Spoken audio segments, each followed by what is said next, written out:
Apa roboh remo tu? Sikit otok je lewat semua. Hello. Happy buat hari ni.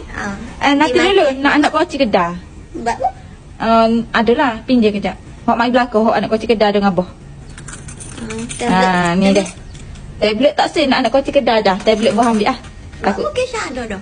Ni. Buah ambil baca. Kita letih dah. Banyak kali dah pesan. Masuk ke milih mari juga ke sebelah, ke 12. Syah nak resign ke? Dak boh. Boh resign. Boh lah mari deh. Lewat semua retek.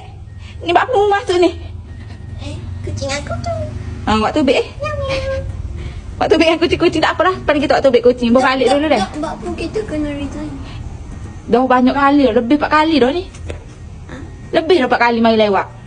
Ke kita boh. Boh pun kalau dia masuk ke milik, pukul 8.30 tu kena mari dah. 8.30 sehari je abang mari pun ni. Lepas tu lewat dah, direct lewat. Sehari je awal. Tak ada dah, tak ada muka dah. Kita ni banyak nak kerja, nak kena buka pintu kau besok mau pagi. Letih juga. Bodoh rumah lah deh. Ni nak kau cekedah ni. Mereka kita deh. Nak kau cekedah, gerai kedah ke apa, gerai kedah dah ambil dah. Bang mau buka kedai. Memang selama ni kita pun buka kedah. Muka sekali boh mari dengan juga tidak ke? Bawa mari lewat balik awal.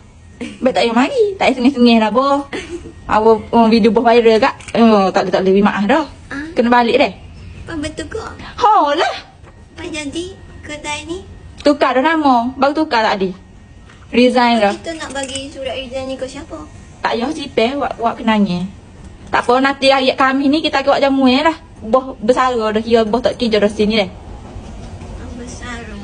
Mudah kita besar. Tak apa, duit pecah kita beri lah 100 sebulan. Cukup dah tak? Boh kaya dah ke? Tak kaya lagi. Boh tak sakit banyak lah, bagi balik lah kita kerja banyak ni.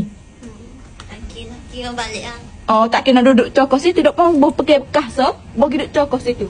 Ramai orang lalu hari ni, muka hari ni orang cuti ramai. Takut orang pergi beli nu kat Ijab Istahak. Kau lalu juga kau ni. Boleh lah sama siya awak pergi makan. Aku beri sikit rambut tu kalau nak minta dekoh kak. Okey, beres boh. Deh.